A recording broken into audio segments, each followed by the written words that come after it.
Napaka-demonyo siguro mag-isa si Satanas, mapapahiya Tingnan dito. natin yung picture Talagang ni kampong ka ni Epifanio Satanas. Labrador. Ngayon. Pati si Senador Tolpo, sinasabi na kahit demonyo ito, hindi umubra kay Epifanio Labrador. Ibig sabihin, napakasama talaga ang taong ito, mga idol. Kahit sinong manood sa video niya, gigil na gigil siya eh. So, kasi, una, kampo nito ni Satanas. Kaya, kahit si Satanas, hindi obra dito. Walang hiya ito ang taong ito. Oh. Marami din siyang, yung mga, kasi siguro kasama niya sa samahan nila, kung ano man yung samahan nila, kasi bit na galit sa iglesia, di alam kung bakit eh. Wala namang ginagawang masama ang iglesia sa kanya. Pero pag nagsalita, sipin mo sabihin niya ang iglesia daw, demonyo. Alam mo, Epifanio Tarantado, Epifanio Labrador, ang iglesia ni Cristo, napansin mo ba yung pangalan? Sa pangalan pa lang, iglesia ni Cristo. So, ang may-ari niyan, si Cristo.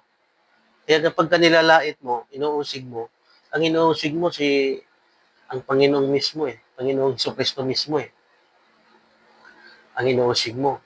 Pati na ang Panginoong Diyos mismo. Kasi membro lang kami ng Iglesia ni Cristo eh. Membro kami sa sanga, sa katawan ng Panginoong Kristo.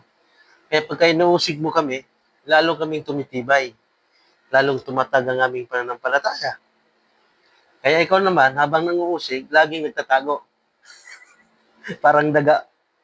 Tatago sa lungga kasi yung pusa, ihanap siya ng pusa, di ba?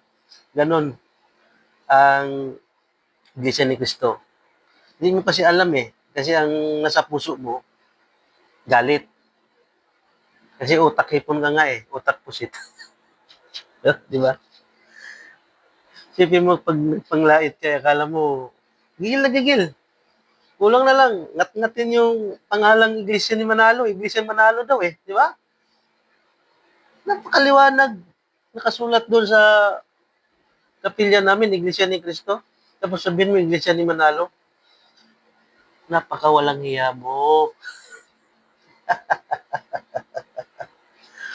Daga ka kasi. Habang uusig ka, nandun ka naman sa lungga, lumantad ka. Lumabas ka, patunayan mo yung mga paratang mo, at haharapin ka namin. Epifanio Tarantado. Kubrador pala. Shout out sa'yo ha.